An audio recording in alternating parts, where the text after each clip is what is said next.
Hello and welcome to the third episode of the OBearry Podcast. I'm so excited to have Life of Cosplay with me here today, aka Sarah. They Welcome. call me Sarah. They, ca- Thank you.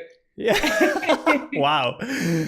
I mean, it's so nice to have you. You seem to be full of positivity and bubbly, and you're a creative streamer, a painter, and a cosplayer. And right now, usually you live in the U.S., but right now you're in Turkey.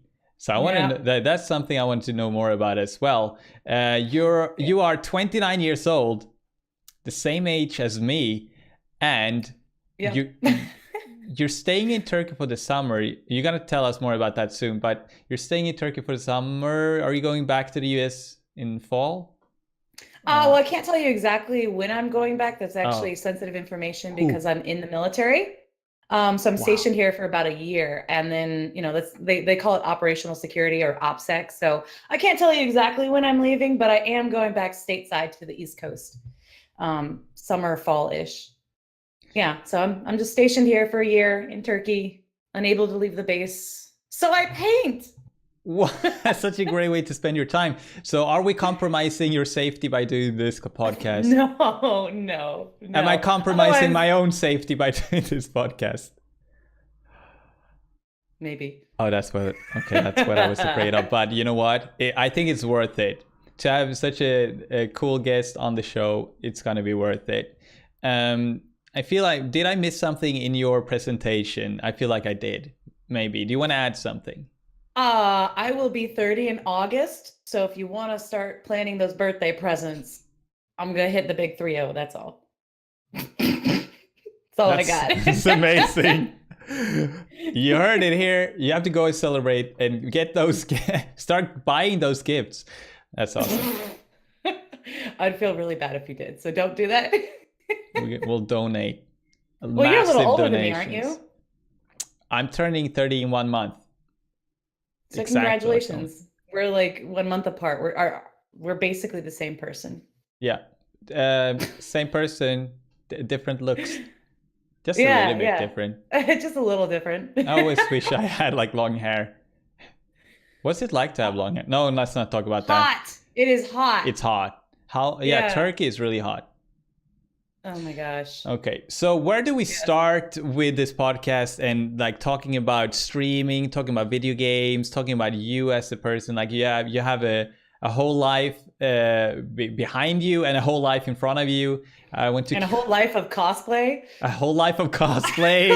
Boom, nailed it. So like, where do we start? Like, I feel like maybe start with your stream and what you're doing on your stream right now. Give the viewers and listeners an idea of like what it is you do on your streams specifically. Well, it all started when a mommy and a daddy loved each other very much. No, I'm just kidding. So, I started my stream about 2 years ago, but not very seriously. It started because I was cosplaying at like the smallest convention in Philadelphia I've ever seen. It was literally in a church.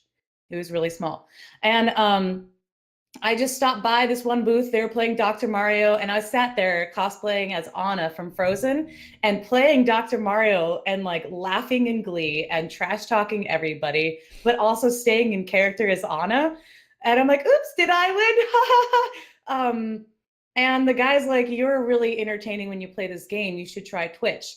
I'd never heard of Twitch before. I was like, all right. So I had a Twitch senpai. Holy crap, I just said senpai.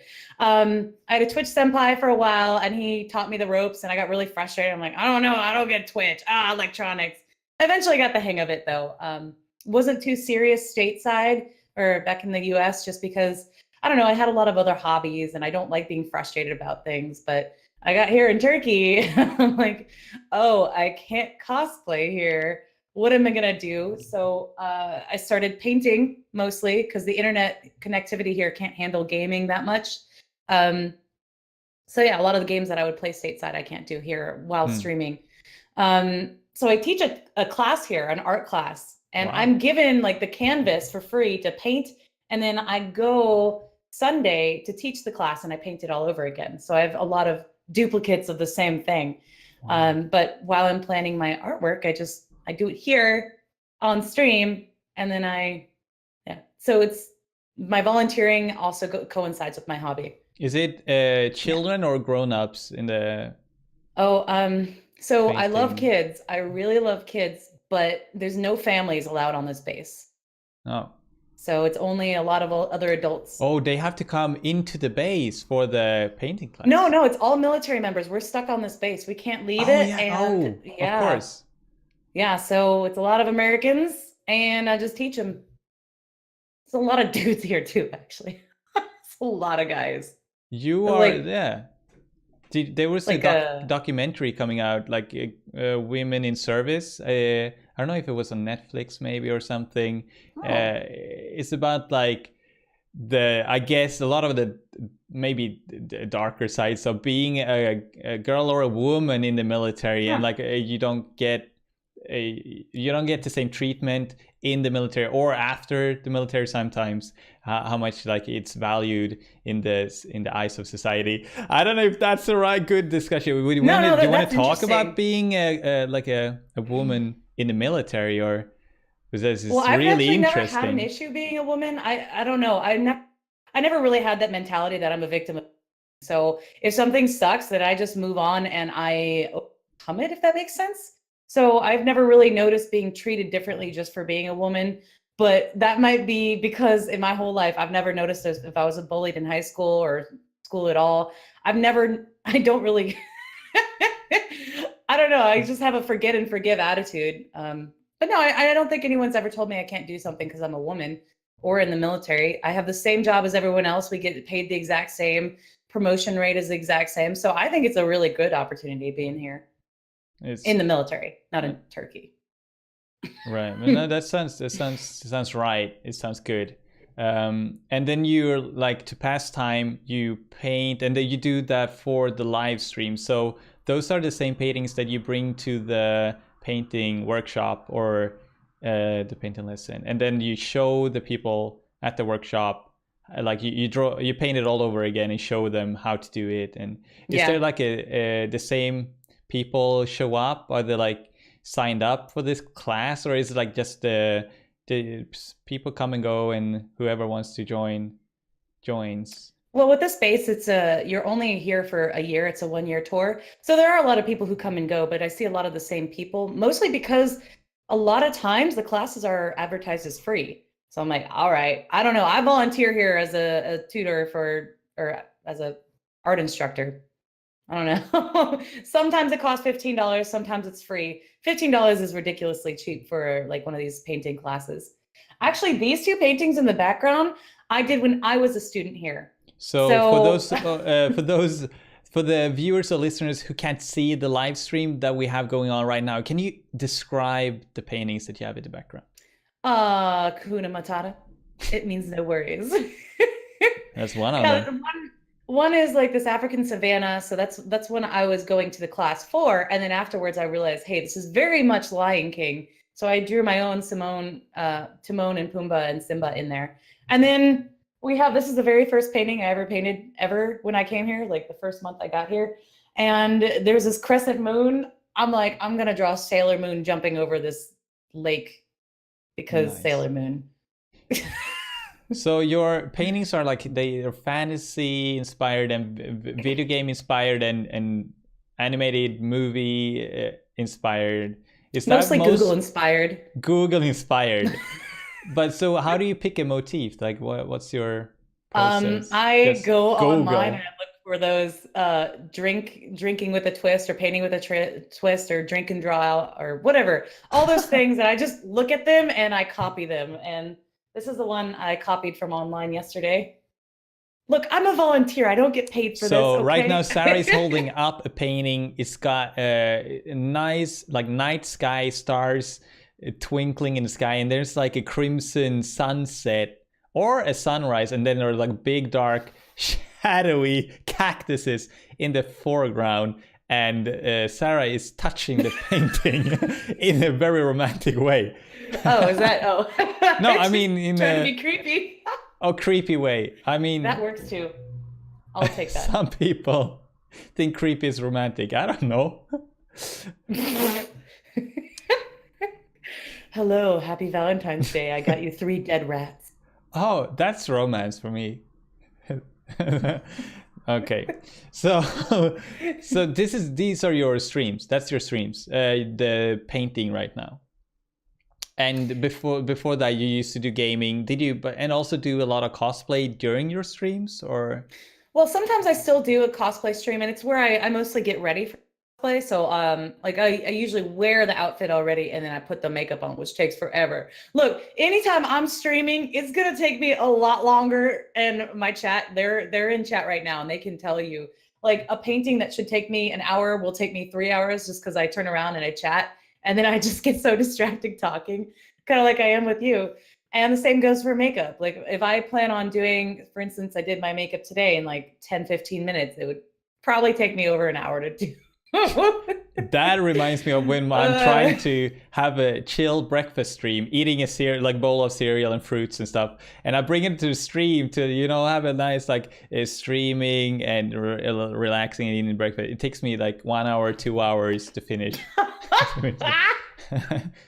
It's like yeah, something similar there. And also like Sarah is now drinking water from a big bottle, and no. I also bring a big bottle of water to my streams. I got a 2 liters. What do you use? Hey, 1.5 liter.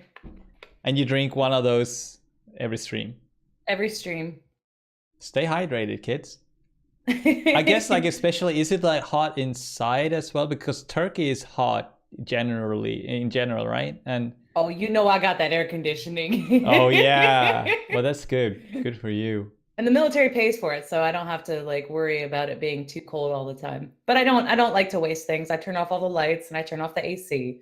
But I'm just saying I could. With great power and great AC comes great responsibility, okay? It's nice to hear that you take the responsibility to like make sure that you're not wasting energy or like yeah, stuff like that. I mean, I guess I'm not an American because I'm not wasteful. Ooh, stereotypes. Ooh. America. I'm sorry, America. I also don't eat a lot of bacon, so I'm not an American. I tell people that, and Americans are like, yeah, no, you can get out. What? Wait, explain that to me. Americans love meat, especially bacon. So if you don't like bacon, you're not an American. Oh, yeah, okay. That makes sense. But okay, so we got to know a little bit more about like your streams and where you are right now. So how will your streams change when you go back to the States? Well, military shipping takes 2 to 3 months. So one thing will be I will not be live for like 3 months, and after that, I got to find out a new schedule. I will hopefully be a little more busy in my personal life because I can leave and do things.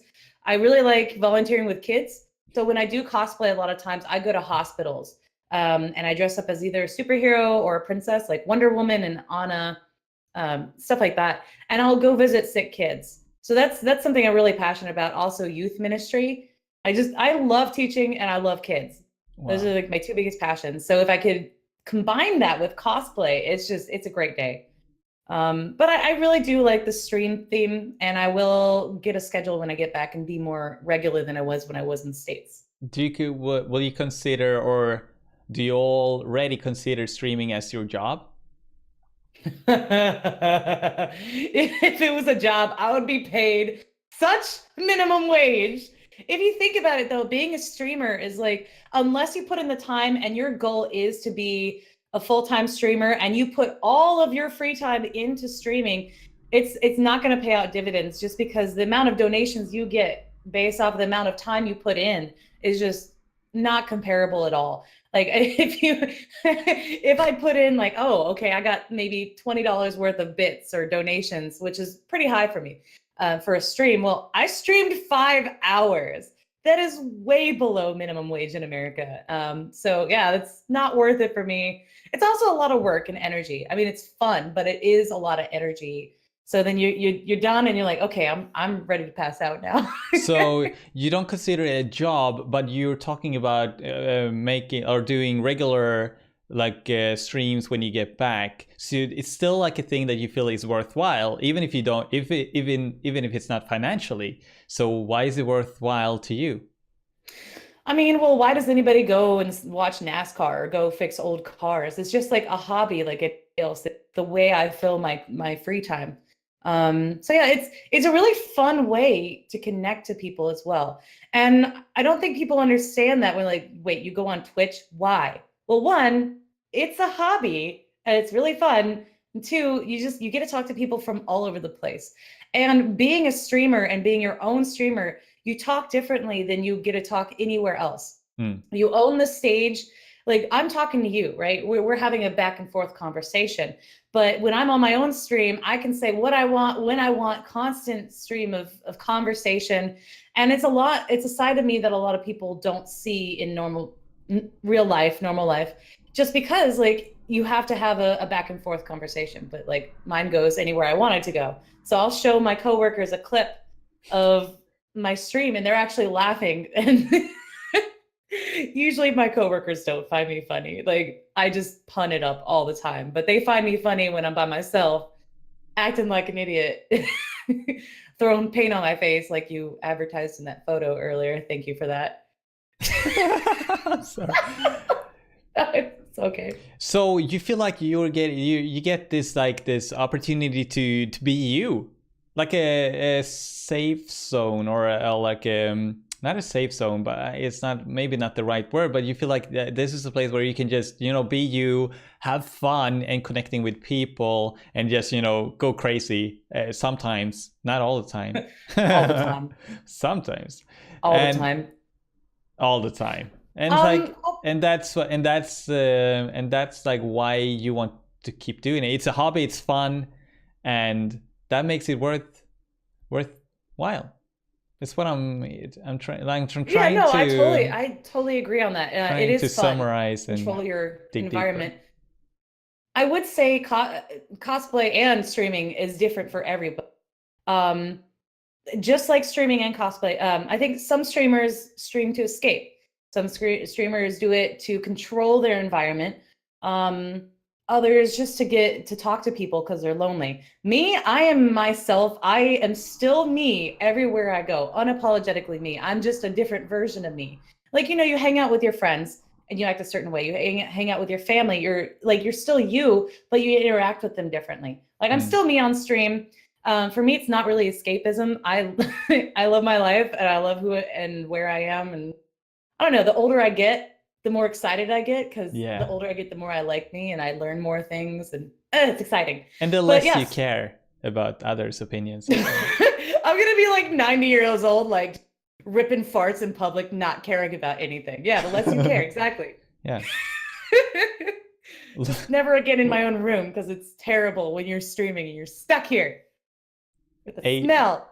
AC doesn't help. No, it circulates it. Oh crap. Exactly. Turns it colder and warmer and it's like goes around. Sounds horrible. Yeah. Someone did a story on me once about cosplay, like why I cosplay. He was training to be a journalist. So he did this kind of multimedia video photos journalist story on me, and I watched it afterwards and I don't think he understood.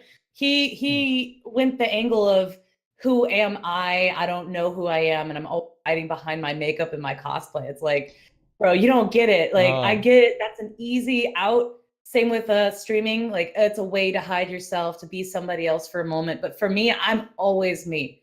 So with cosplay, with gaming, anything, it's not a way to escape. It's just a fun hobby for me. Like, if my house burned down tomorrow and I lost all of this and all of my cosplay, like I'd be fine. I'd move on and get another hobby or rebuild this. Like it's a hobby.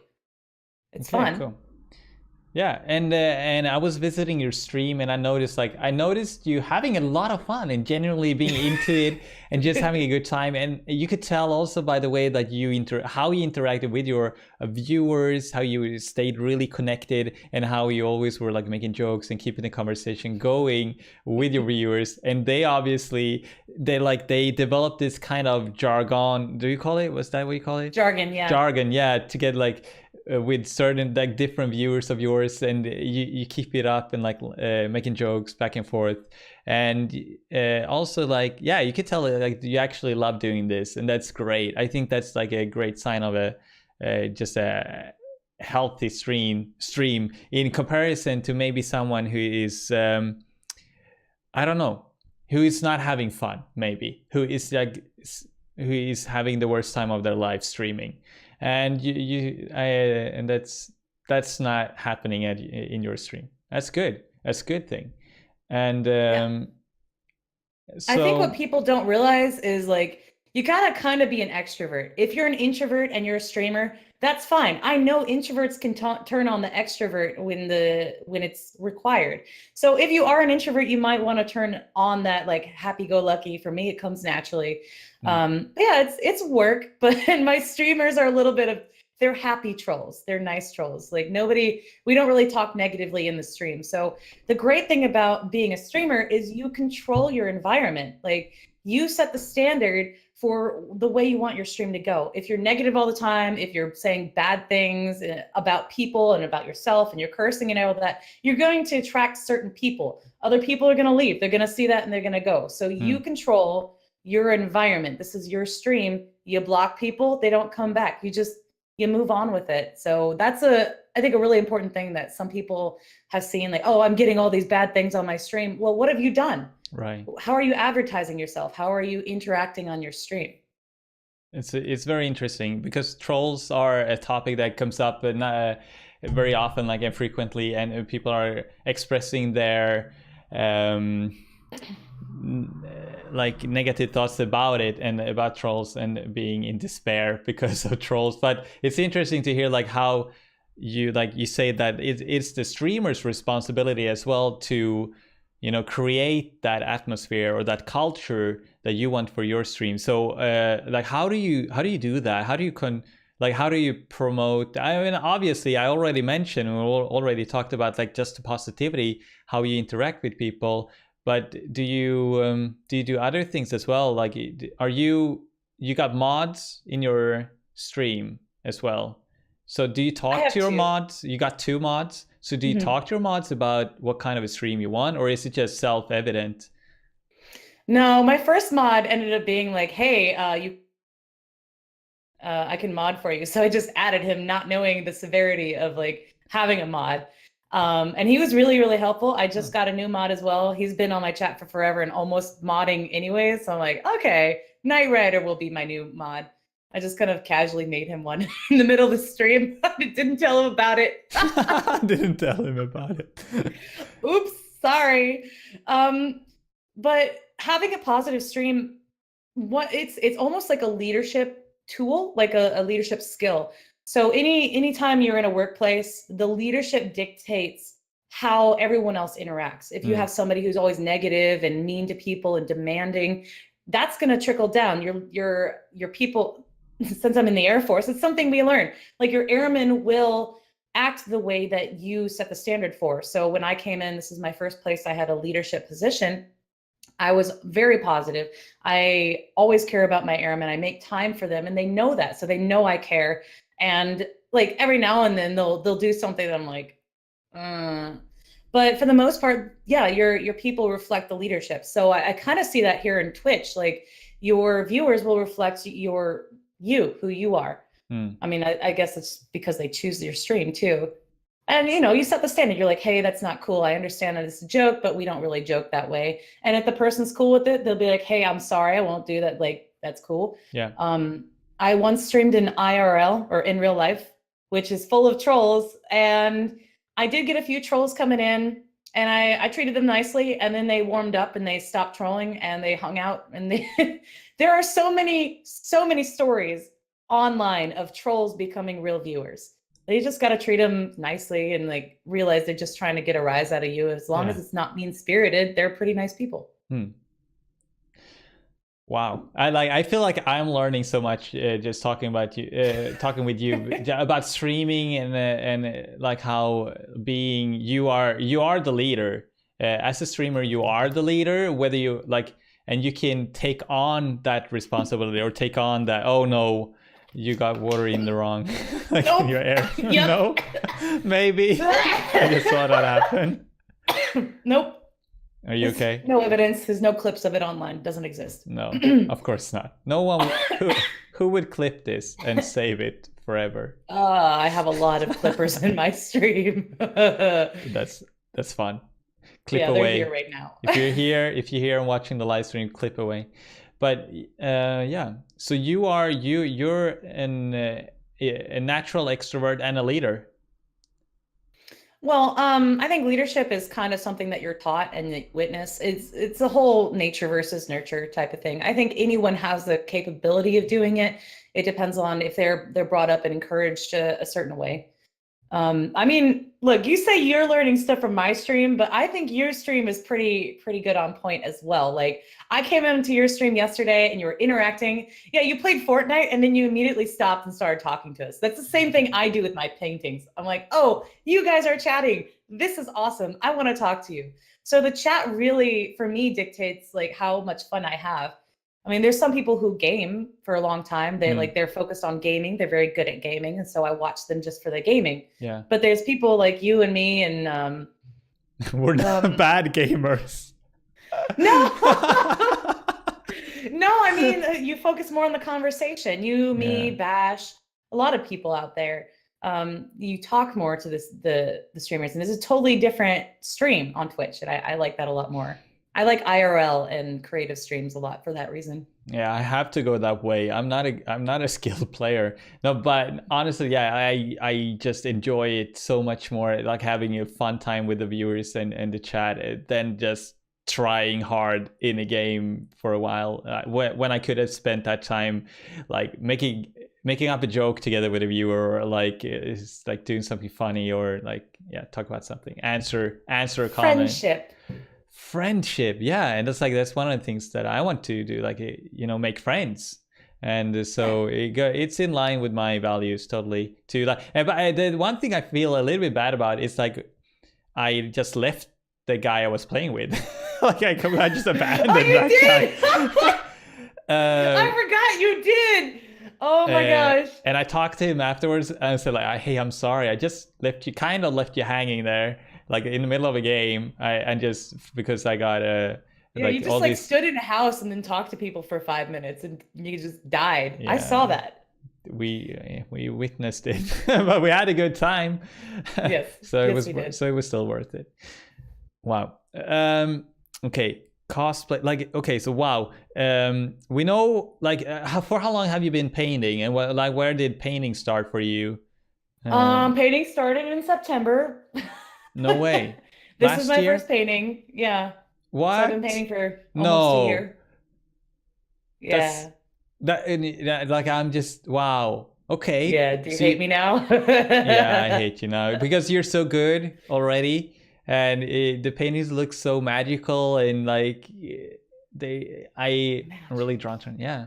So there's no, you're not like one of these, you're like one of these prodigies. Is that the word? I can just copy and paste what I see. So if someone teaches me how to do it, I'm like, okay, I got this. But like, I didn't make up any of this. Like I said, I just drew it. Like I just drew examples online. Even this, well, you can't see all of it because of the green screen, but even this was just artwork that I saw on DeviantArt. I'm like, I like that. I'm going to try it. Sarah is holding up a painting of a misty forest with a glowing fairy in the forest. So like you got some, yes, right there.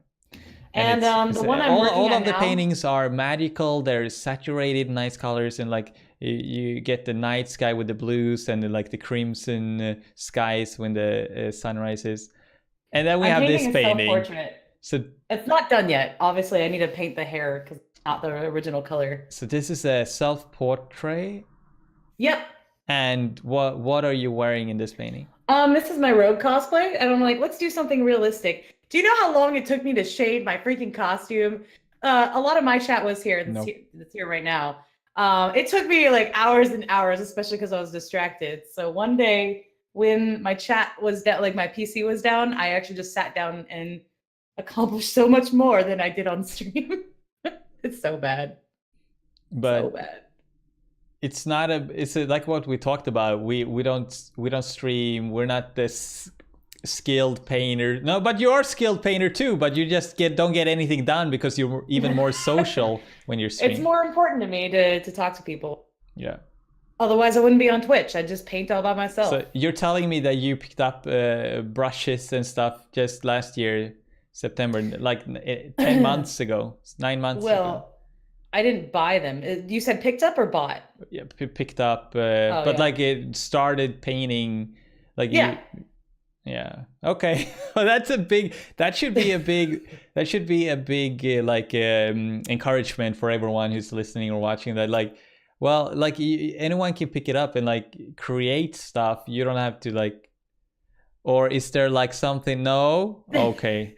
Well, I have a lot of students and I can tell you, wow, can't paint the way I do when I first started. There's maybe 2 or 3. Anyone can paint, but maybe not quite as quickly as I did. Okay. I'm not trying to discourage anybody. Give me 10 years. I just don't want to. Please don't get false hope. You will not like make something like this on your first try a lot of times. Like you can do it. Dang it. It just might take some time. I don't want to. I want to paint that painting now. Have you seen Ratatouille? Yeah, but where he's like anyone can cook. Oh, I don't remember that part exactly, but it's like a main phrase that the little cook in his head is telling him the rat. Yeah, well, anyone can kind of cook, but not like the rat did. Like he was naturally amazing at. I'm not saying I'm naturally amazing at. That's not what I'm trying to say. Okay, I'm just gonna shut up now. Next question. Well, the Q&A is later. You're stuck here with me for a little bit. I get to choose what we got left. No, I'm just kidding. So, but hey, we love your paintings. I guess your community does too, because they're coming back and I want to see more of your paintings. So it's a good thing. And they don't usually come for my paintings though. They just come to make fun of them. Make fun of them? Wow. My chat has called my rainbow-colored llama a melting tree. They've called something else a donut. Like, they're just such happy little trolls. Like, thanks, you guys. So, but yeah, no, they come for a chat. Okay. Crazy stuff. So, so you picked up painting, and then that answered my questions about your painting career. I thought you started painting earlier in your life. Nope. But apparently not. So this is surprising, but amazing. It all started when I was 5, and my dad was really, really big on making sure that I was good at everything. So I was good at the trumpet. I was good at drawing. I was good at painting. I could solder. Could make an engine. Yeah. Okay, so let's talk about the cosplays. You make really elaborate cosplays. So where did that start? And is it the same thing? You picked it up recently, or has it been going on for a longer time? And I started cosplaying in I think 2009, 2010, and the first one I ever did is I made a ginormous Princess Peach dress for the one from Super Smash Brothers Brawl. And it took me like 5 months to do. Wow. And I had a lot of help from a friend who was a seamstress. So that was my first photo. It was a huge, cosplay. It was a huge, huge project. Huge. Okay, huge. But most of my cosplays though, I buy used. 2 of them I've commissioned. One of them was my rogue costume. Another was my Odette from the Swan Princess. But yeah, rogue has always been my dream cosplay. I've only ever made like 2 other cosplays. It's just too much time. Like, ain't nobody got time for that or skill. Like the amount of learning that goes into this, the trial and error. So the first couple of costumes you make are gonna look like hot garbage. And then it's gonna take you a lot of time, a lot of money, and some skills that you build up that you're probably not ever gonna use in real life. So I'm like, I'll just buy them used. You know what? It's nice to hear that you're human. So you didn't just pick up cosplay and were naturally good at it and did amazing all your own amazing cosplay outfit in just all the costumes I made are actually pretty good, but they're pretty simple. And I also didn't know anything about makeup when I first started cosplaying. True story. So I looked to the internet. I asked people in forums, like, what kind of makeup style should I do? What should I do if I want to get this figure? So that's when I learned about core setting as well, to get that figure that is not natural on women usually. So yeah, I did a lot of researching. Anytime I do something, I research a lot, and then like all my costumes, when they turn out, they look just as good as I thought they would look. I'm not trying to brag. I'm just explaining it takes a lot of work behind the scenes. 5 months for your first outfit, the peach dress. And that's why I don't make them. Oh, you burned out on that one, and now did it discourage you, like just the amount of work? Here's a photo of my Daphne cosplay. You can kind of see it. So right now, Sarah is holding up her phone with a picture. It's kind of blurry. Daphne from is that from Scooby-Doo? Yeah, I was gonna guess Scooby-Doo, but I didn't want to say it. And it's a purple dress with some white stripes at the no, not white. They're blue. It's like, just a picture of the classic leggings. Cartoon Daphne. Oh yeah, and the green. What do you call that? Not a tie. Ascot, an ascot. Ascot. Okay. Yeah, I know it's a weird name. I know. I feel weird saying it. But and then the other one that I made was Princess Bubblegum from Adventure Time. So you can't really see it very well because, again, it's blurry. The focus is not an autofocus. But these are the other two cosplays I made other than Princess Peach. And again, like if you want to see more of the pictures and the cosplays, where can we go to see more? Oh, glad you asked. I have an Instagram and a Facebook. If you're more into just photo, Instagram is at LifeOfCosplay, and my Facebook is Life of Cosplay as well, all one word. But I'm a little bit more interactive on the Facebook page just because I don't like having to type on my thumbs for everything on Instagram, so I prefer Facebook. Cool. Check it out. I'm picky. Yeah, check it out. Yeah, everybody, right now, go subscribe. I'm just kidding. No, I'm totally kidding. No, do it. And so stone face Sarah looking into the webcam. Everyone is scared now, and they're running to the Facebook page, liking the page, following on Instagram. It's amazing. You mentioned that you had a mentor when you started Twitch. Someone suggested that you would do Twitch, and then that person became your kind of unofficially a mentor for you. How much, what would you say how much did that help you? A lot, because if he was not there to help me, I would have been so frustrated and just given it up. I'm like, no, this is a stupid hobby. I give up. Just because I get so frustrated with technology and like understanding how things work with like OBS. Like, why does this happen? How do I get this to work? Why isn't my webcam working? How do I get a better microphone? It was so frustrating. And my chat could tell you, like, I don't like updating notifications and stuff. It's just so much. For me, it's okay. I'm a procrastinator. I'm sure somebody out there can relate. So some of this stuff, I have to have my mods remind me to do it. And even then I just kind of slack off. So if it wasn't for Twitch Sensei, I would not be here. That's cool. So where do you think you could have gotten that help from anywhere else?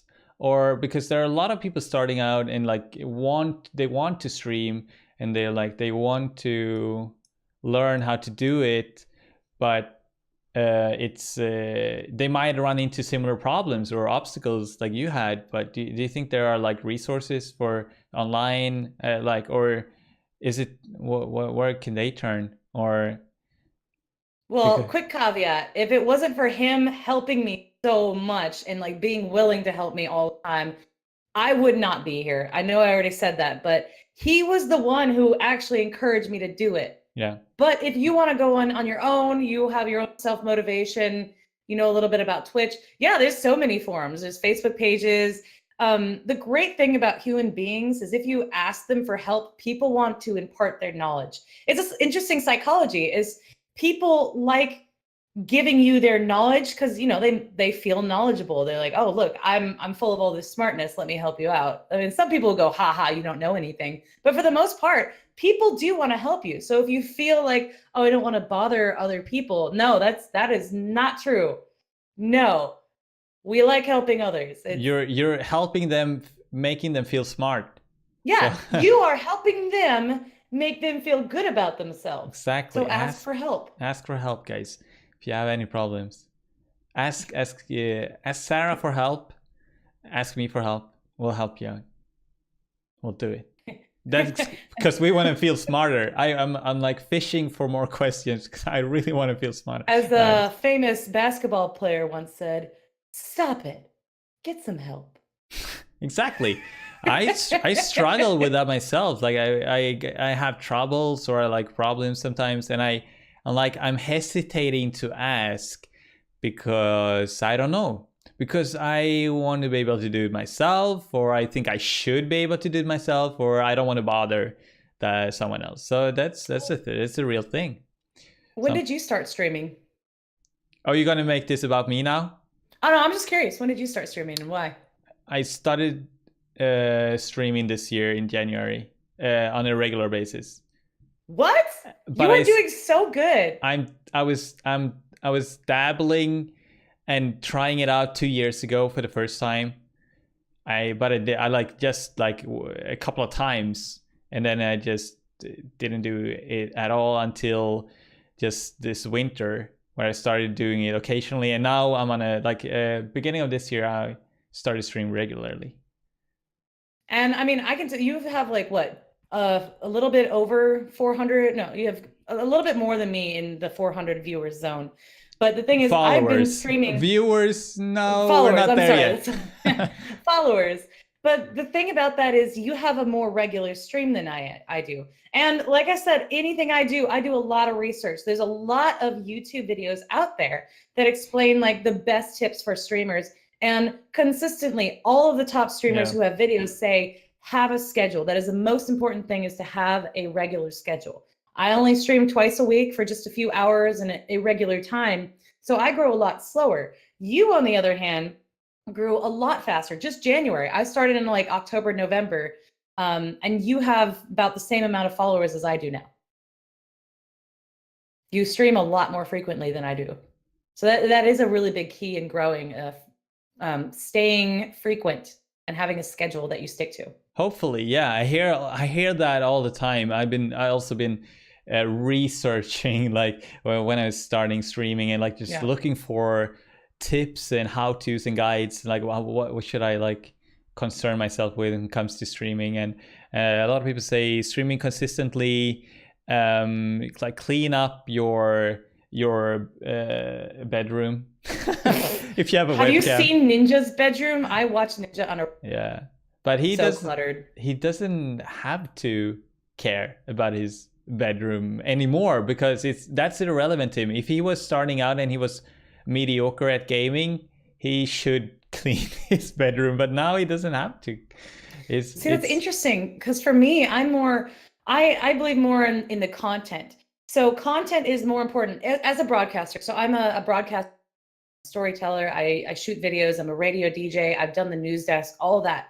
The most important thing for a story when you're telling it is the emotion, the content. So even if you shoot like bad video, if the video isn't that good, you can still win awards as long as the content is compelling and the personal story is compelling. So if you are a good streamer in terms of interacting, in terms of whatever you're doing, if you're like really good at your gameplay and you have like a crappy background, I've seen people who have terrible backgrounds and people still watch them. Like they're just backlit, like they got lighting like this, right? This is crappy lighting, but they still have it. They've got, microphone's kind of important, but they have bad lighting and a bad background, and people still watch them because they're entertaining.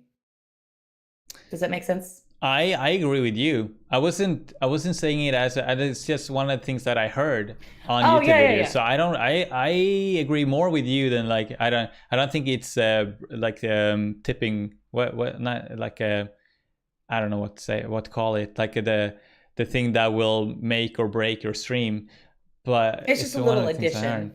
But I like your explanation of how like so people, if the stream is compelling with its like being genuine and like the story of the stream is compelling, like, and you can like people can relate to the stream, and that could be with a messy bedroom or with a clean bedroom. it doesn't matter as long as you convey like the story in a good way, or like in a compelling way. My background is actually I've got like mess over here. That's my laundry. Right now we're looking at Sarah's messy bedroom. And I want to make sure that the people who are only listening in, that was a messy bedroom. But still. I didn't put away my laundry. Ugh, ain't nobody got time. But it just repeats itself. Why? Look, half of my laundry is just back on my laundry machine. I just keep it there. On the laundry machine. It's really nice to not have any room. Well, I can do what I want now. Leave all the laundry downstairs where it belongs. Yeah, okay. Yeah, but what would you say for someone starting a new stream today? Like I get people like on my stream asking me like, or they're telling me like, oh, I want to start streaming. A few things I would say is make sure that you have fun when you stream. Make sure that you take care of yourself, like you feel good, like not take care of your well-being, like as well, like the stream shouldn't interfere in your well-being in any way. So like it's like if you want drinks or food or whatever, like make sure that you're like doing well, your well-being, and then have patience. Yeah. Fun, well-being, patience. That is so, yeah, no, I get that. I see that all the time on like some of the Facebook pages. People get so frustrated that they're not getting streamer viewers. And so there's so many posts responding to them like, please stop complaining. Like if you're complaining, that means you're usually not a positive person. You might be a little bit part of the problem as to why you're not getting viewers. But also, we all start off with a small viewership unless you're like famous on another platform and move over. We all get, like, I've been streaming for technically 2 years, and so have you. 2-3-ish years, both of us. And we only got into the 400 realm like recently. Like my last stream, I finally broke 400. Yay, congratulations. But it takes time, and just don't complain, ask questions. Instead of like, you rephrase it, and your words mean a lot. So if you say, oh, I'm not good at anything, what you should be saying is, oh, you know what? I have so much that I can learn. And it doesn't mean that you're not good at something. It just means that you don't know yet what you don't know. So you can ask people. There's so many resources to ask, like Facebook and forums and YouTube videos. There's so many places where you can get information on how to improve. And that's not just with streaming. That's with anywhere in life. Like I have this thing where I say 3 things that I'm grateful for every day. And since your words actually mean something, the way you word things, it's been affecting my positivity. Like I'm grateful that I have AC. I'm grateful that I have airmen that I'm in charge of because I can practice my leadership. I'm grateful that I have a family that supports me and helps me whenever I ask for it. So instead of complaining about things, I find things that I find good in a situation. For instance, I was always called stubborn as a kid. I call it now strong-willed. And what that means is if I want something done, it's going to get done. I will find a way to yes. If someone says no, I'm going to like jump out the window. If the door's not open, I will find a window and I will climb through it, and I will find a way to get to yes. I get really excited about that stuff. I love it. That's the best stuff. I like that with that. I feel now we're digging deeper. Now we're digging deeper into the life stories of gamers all around the world. Oh, yes. Oh, Barry! That's a sound effect that time. Oh, Barry! That's my signature sound right there. Is it really? It's a sound effect on my stream. People use it all the time. You have to pay. You have to pay 50 points, but now it's disabled. People are probably trying to use it right now. If you stick around and come back to my stream, I will play the OBearry sound effect for you. Anyway, I think I will. I will say streaming, though, has been really helpful, or my career is very helpful for my streaming, because I am a radio DJ, which means I wanted to talk about that. I get paid to talk. Okay, go ahead. Sorry, go ahead. I didn't want to interrupt. Yeah. So one thing I knew about you before is that you were a radio DJ, and that made me nervous to have a podcast with you. But also, like you mentioned it just now, that you mentioned it earlier when we were talking about the streaming and stuff. So, well, like that's your job. Is that what you do? Like that's what you as your day job and has been doing for how long? Since I've been here, so like September, November. Roughly, that's how long I've been a radio base here. How big is this? Like I know maybe you can't tell me, but like it's like a city. It's like a small city. Like so we have about 5,000 people on this base. So that's like U.S. NATO allies, Turkish members. We've got like other countries on this base as well. So roughly a population of 5,000. And one thing that this small population gets to enjoy is their own radio station where you are a radio DJ. Is that what's going on? So, yeah, that's kind of the purpose of the radio, is to bring a piece of home overseas, but also to give them command information. Command information meaning like if there's an emergency, like we could be 24-hour manned and we could tell them updates on like, for instance, in Japan when the earthquake hit Sendai, the radio station there, because I was living in Japan a little bit afterwards at the same station, but the radio station was 24/7. They were manned 24/7 for like a whole week, and they were updating people on family members found and where they can get more information. Wow. But also we have guests on, so we talk to them, and this is kind of what I do for a job, making people comfortable, chatting with them, being friendly, and I was born for this job. Amazing. Wow. Okay, this is so cool. I'm trying to take it in and like understand like how it works and like what you're getting the piece in the right place. It's so fascinating.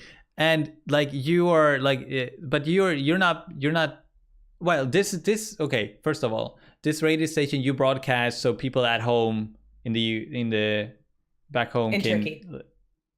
It's for the people here in Turkey. Oh, so okay. I mean, you can get our reception elsewhere. There's like a website where you can tune into, but for the most part, you can hear us on app, online, and also on the radio locally here. And so we'll tell people like, oh, hey, there's an ice cream social going on, or hey, there's this really cool class about like your tuition benefits, stuff like that. Interviewing people about their job, all kinds of cool stuff. So it is for the population in the base, but also just people in Turkey that are in Turkey. It's for the on-base population. Like we can't go anywhere. We can't see Turkey. So do you know that there's 2 or 3 of the 7 wonders of the world are in Turkey? No. And I can't see them right now.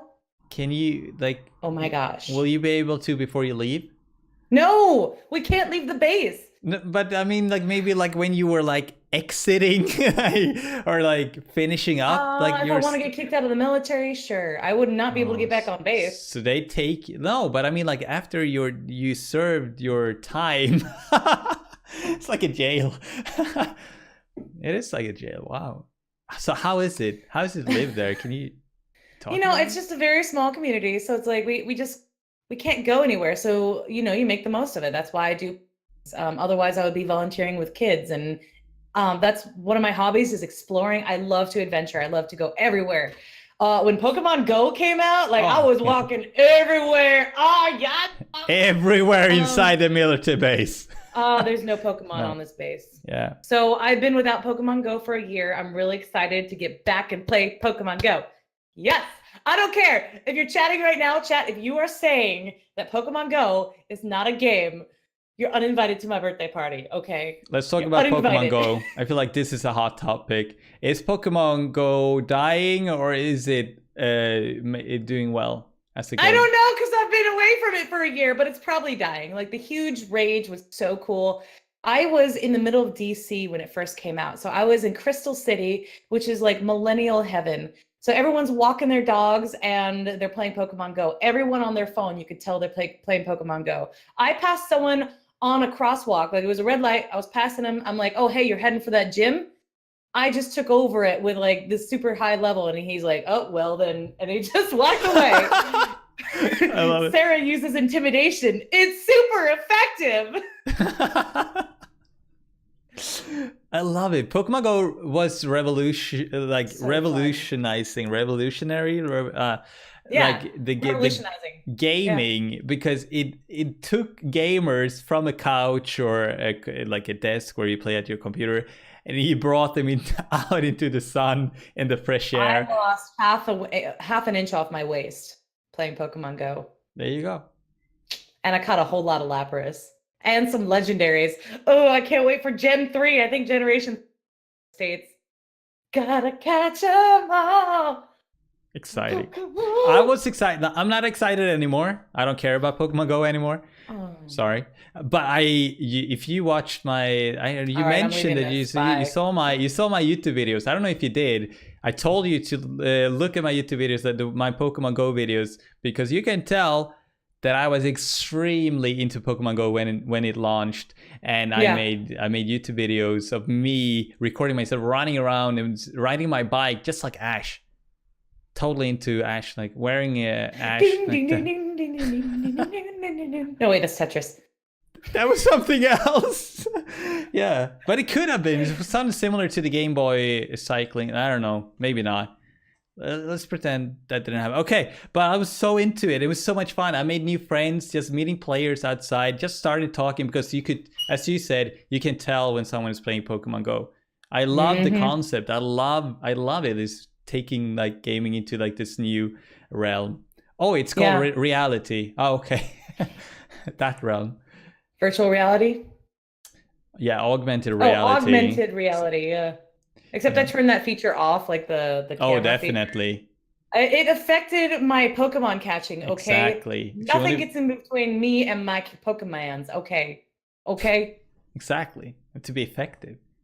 It's super effective. I can tell you, it's quite effective to go be on a bike. If you ride the bike slowly, it's still like letting you track the kilometers that you go, and you hatch those eggs slowly too. Oh. Oh no, you didn't. Oh yes, I did. I also found so many people. I'd run into people in the middle of the night who are gaming. I'm like, hey, you want to go for a bike ride sometime? Because we all lived in the same area. We're all millennials. So yeah, we'd ride our bikes. I think we once rode our bikes until midnight. Yes. Around Crystal City. Exactly. That's what happened. It was so cool. I lived in DC, like I said, but the tidal basin there with like all the cherry blossoms. There's like really, really good Pokestops there, like really good ones. And they're all really close to each other. So you can hit the lures and just like sit there and bask. And I had my Go Plus. I had two because one broke. What if you returning and no one is playing? It's dead. It's like... Well, I'm still gonna play. You're still gonna play. Maybe you will bring it back. I don't think it's dead, but I think. I mean, I still play Candy Crush, so there you go. I don't really care what other people are playing. As long as, like you should. That's like gaming should be fun, right? If you're the only one playing the game and you're still having fun, you know what? Well, I listen to audiobooks too, so I could just like learn or read a book while playing Pokemon. Oh, hacking life! Yes. Yes! Whoop, whoop. I mean, so I have another question. Yeah. What will be your day job when you return to States? What are you? It depends, because as a military member, as a broadcaster, my job changes depending on which base I'm stationed at. For instance, I'm stationed here at AFN, that's American Forces Network, which means I'll be either shooting videos or doing radio. I was stationed to the radio section. My last base, I was at the Pentagon, so I did more like production for the big Air Force. Oh yeah, cool. I worked at the Pentagon too. Okay, yeah. People think it's cooler than it is. It's just like a giant. It's the world's largest office building, so everyone's just. It's not like in the movies where everyone's walking fast with a bunch of papers and like this giant, amazing electronic place. No, there's just tons of white walls. Yeah. Miles and miles. Like people will walk around the outer ring for exercise during their lunch break. I would play Pokemon Go because right in the center of the Pentagon is a gym. I kid you not. So I had an impression like maybe you were like doing like just I thought maybe you would do something else than military when you go back home, but now I realized that you will just go to another base, and you don't even know which base you're going to. I do know which base I'm going to. It's in New Jersey. And there I'm going to be doing more, I can go TDY at a moment's notice. That's temporary duty. So I could hop on a plane, do a mission and film it like at a moment's notice. So now I need to be worldwide deployable. so they can Wow. send me. It might affect my streaming schedule a little bit in case they need to How? send me somewhere. Why? IRL. Use your phone. Streamlabs OBS app. It's. I tested it out this weekend. Oh, does it work? Yeah, it's fine. You just need a stable connection. That's it. And that's yeah. That might be a problem in wherever you're going. No, I'm not sure. But okay. So you're going to base, and you're not sure what you will. Or are you sure you will be doing the worldwide deploy shooting video stuff? Is that settled? No, no. Probably. Okay. Probably.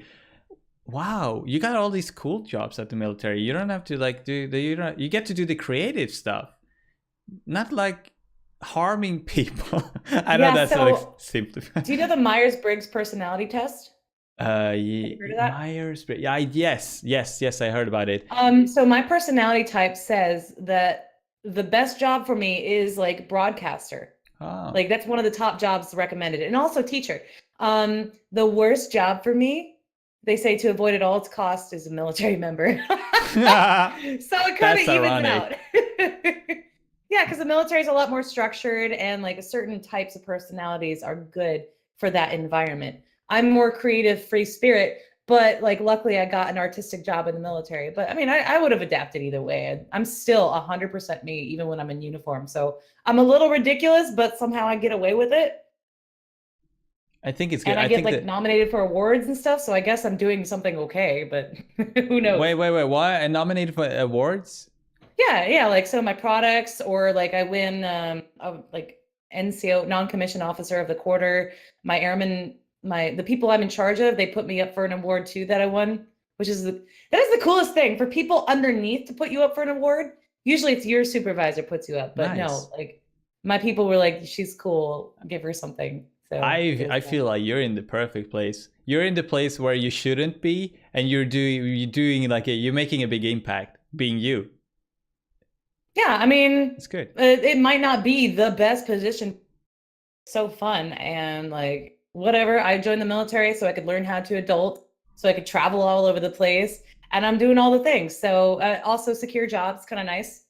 So I'm learning how to adult. Like there's some things in life that I don't like doing, and the military makes me do it. I'm like, oh, okay, I have to learn this now. But you don't do a lot. I'm better for it. I'm better for it. That's cool. That's great. You still have to work on the laundry. That's the only. Okay, I'm sorry, I'm kidding. I'm sorry, I kidding. It was it's like okay. I'm not living with anyone right now. If I have a roommate, yes, I will be more neat. You will have to be more tidy. Yeah. There's not an officer coming in 4 a.m. yelling at you like get up and get out of bed and start running. I live in a house. So live in a house. And also I'm in the Air Force. We're like more the business side of the military. Oh. Like this is the Marines, which is like the gung-ho, like, oh, we work in an office. That's what it's like to be in the Air Force. Where, I mean, you need a business side of anything. Yeah, sure. Okay, so I'm gonna ask you another question. What has been the biggest obstacle or challenge in your life, your whole life, that you had to go through and that you overcome, and how did you do it? Oh, that's an interesting question. Do you know right away? Do you have like a thing that you know? There's a few things like conflict, conflicting with people and having to overcome that. Like I found out one of my roommates was probably a sociopath, but it took me a while to figure that out. There's about 1% of the population is a sociopath. I've had over 10 roommates in the military, so I had a 10% chance of running into one. And I thought it was me. Like sociopaths are very manipulative. Like no, I didn't think I was the sociopath. Like I thought there was something wrong with me. I'm like, am I just a bad roommate? I've never really had problems with anybody. But yeah, it turns out like all the symptoms and signs, I was telling my dad about all these things. I'm like, am I just really bad? And he's like, no, sociopaths are very manipulative, like all this stuff. So it usually takes someone else. I've actually helped my friend identify her mom as a sociopath before. I'm like, that sounds like a sociopath. Let's do with a book. Yeah. But it never happened to me before until I got here. And it put me through so much stress. Like I was not sleeping well, like people at work noticed. And it was a good thing that I had a really good supervisor because he walked me through it. He got me out of that situation. I got a different roommate who was so much cooler. And every time I like saw her, I'm like, thank you for being a good roommate. I was just traumatized. I got out of that situation. And it was also the reason why I didn't stream for a month or two because I got locked out because of her. Long Locked. story, but What? yeah, that's I got I had her use her phone number to verify for the 2-point verification because I don't have a phone number right now. And then she wouldn't give me the Oh. code so I could change it afterwards. Yeah, so I was at her mercy. Oh, like for your stream and Twitch. Yeah, I couldn't log into my account. I couldn't even Right. tell people because I didn't have a Discord at that time. I couldn't Okay, tell them okay. that I was locked out. But another really bad Hmm. situation, difficult, was I was at a base and I was doing all these things wrong, just small things that led up to a lot of small things, but it led to a big problem. And like my supervision kept getting on me more and more and more. So I'd kept more mistakes because now I was under the microscope. It was stressful. And I love this story because I stopped I stopped and I looked at myself and I was blaming everyone else. I'm like, these people don't like me. They're out to get me and they're always breathing down my neck. I wish I could just like have some time to breathe. Um, and I'm like, you know what? No, they're on me because I'm making a ton of mistakes. So I took some days off and I read this book, How to Win Friends and Influence People. Changed my life. It's a Dale Carnegie book. I took a Yes. lesson. Oh, you know that book? It's just funny because it's I read a lot of like similar books, but that was the book that a friend of mine just recently suggested I read. Yeah. Yeah. The thing is, my parents had been telling me for years to read this book, and I just didn't have the motivation. I'm like, okay, but it was because I needed it. I sometimes painful lessons are the best lessons because it gets your butt in gear. And I'm like, okay, finally, I stopped. I read this book. I went to this Dale Carnegie class, and I came back a much better person. Where by the time I left that base, they said my supervisor said I was the most reliable person that they could send at a moment's notice to cover a story on the Mm. other side of Asia, and they would trust me to get really good products in. So that Wow. was a big game changer for me. Like, stop letting other people control your life. Stop blaming other people. If you're having issues in your life, take control of it. So the book helped you change your mindset and change your just your behavior and like go in a different direction that you have been going in before. Yeah. Cool. And in how to win friends and influence people, like one of the biggest takeaways is just like care about people. Don't use flattery because people can tell. Like, you genuinely have to care about people for them to want to change. Hmm. If you're It's a like, you big need to one. do this and this and this, you're lecturing them. But you really need to care about people, and they'll notice and they'll care back, and you'll get a lot more things done that way. That's like, yes, life lesson for all you people out there. Cool. So we're starting to approach the end of the podcast. We're not there yet. We're not there yet. We have to cover Oh, some more geez. ground, and the ground that I want to cover is the ground that is ahead of us in the future. Like, where do you see yourself in a year? When it comes to your stream, let's start with your stream. So it's a difficult question because the military can always move me. Like, I want to be. That's my main goal right now. Sorry, this audio was cutting out. Can you Oh, say that sure. again? That's a difficult question just because I'm in the military and I usually move every 1 to 2 years, which I enjoy moving. I really do. It's a bit of a headache, but I like it. But I will keep the stream going. Um, I don't know how much my cosplay hobby will interfere with my streaming, but my cosplay is usually on the weekends and my streaming is usually on the weekdays.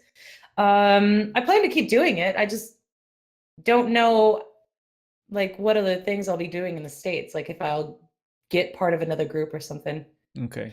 So yeah, you will still be okay. So okay, streaming is uncertain, but you will still be doing adulting, learning to adult, or will you be the adult that you are aspiring to be in a year from now?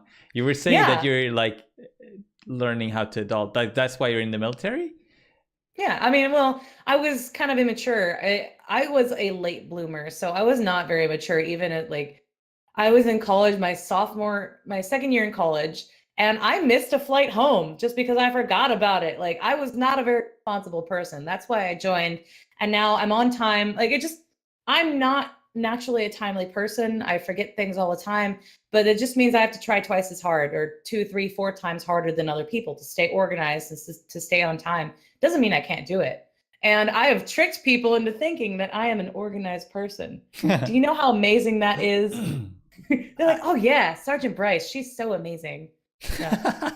She's so, or not amazing, I mean, organized. Amazing too. And for you, it's like, wow, it's mind blowing that anyone could think that. Yeah, that's come a long way. Cool. So do you have any big dreams, any big like dreams or visions like for well, I guess not for your stream, since that's like a little bit up in the air, but like stream is just a hobby. Like I will continue to I've continued cosplay for years and years and years, so I plan on stream for years and years too. Okay. So, any other dreams? No. Maybe one day get to 1,000 followers. That'd be kind of cool. Yeah. I always wonder though. I'm always worried, like, if I get to be bigger of a streamer than I am now, it might be hard to keep up with chat. And that's something I've always noticed with the bigger streamers. They're not the same streamers as they started out with, because it's really impossible to keep up with as many people that are talking in the chat. Would I have to be like, oh, only subscribers in chat only? Like, I don't want to do that, and I don't want to stop people from chatting. But I'm always worried, like, I don't want to be too big, because then I won't have the same interaction that I do now. It's a very valid sorry, it's a valid point, and it's a real challenge, I guess. Like if you have a lot of viewers and a lot of people talking, how do you stay connected? How do you care about the individual when there are thousands of people screaming at you? Yeah, it's not the same. You won't be able to care about every single individual the same way. I mean, that's just the rule of numbers, unfortunately. We'll have to think about that one. Maybe we'll have an answer next time. It's so I think a lot of, especially small streamers, would consider that a positive problem. But still, if you want to, if you're like Sarah here and you want to have that connection with everyone, every single one of the viewer that shows up and talk to them and get to know them and make friends, then getting a big stream is not maybe something you want in the end. If you do want a big stream though, I did say, earlier, one of the best ways is to just have a regular schedule. Another thing is to network. Network is really important, because people do not know who you are, and they'll never know who if other people don't network with you. That's how I found you, OBearry. OBearry. Sorry, I was like, did I call you Bjorn or OBearry? That's how I met you, because of Bash, because I tuned into Bash. Nice. I met several people who were really positive, and then I started auto-hosting, and they auto-hosted me, and now we basically have the same viewers, like the same supportive people are on our chat, because you and I, we're very similar in the type of streams we encourage and we want. So a lot of people are attracted to our specific type of stream. So we have a lot of cross people. Like some of my people, when I rated you yesterday, followed you. Yeah, so nice. To get it to the top.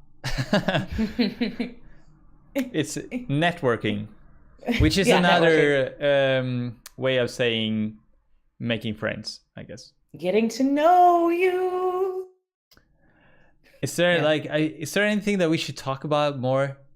We will do we're going to have a Q&A for the people that are listening and still watching, and those of you on Twitch here. We will have a Q&A with you after the podcast. But before we get to the Q&A, is there anything else we should talk about? Like, I'm not asking the chat, I'm asking you, Sarah. Is there anything else we should talk about that you feel like we missed or that you want to add to the podcast? That is a typical broadcaster question to ask. And I say that only because at the end of any interview, you ask, is there anything about or anything else you like to add? And that's usually when you get your golden nugget quote and you're like, oh, that's amazing. They say, no, just blah, blah, blah, blah, blah, blah. And it's the best thing. I'm like, you just said no, and you just said the best thing. But I don't really have anything to add, because I think a lot of times I immediately ask you the question in the conversation.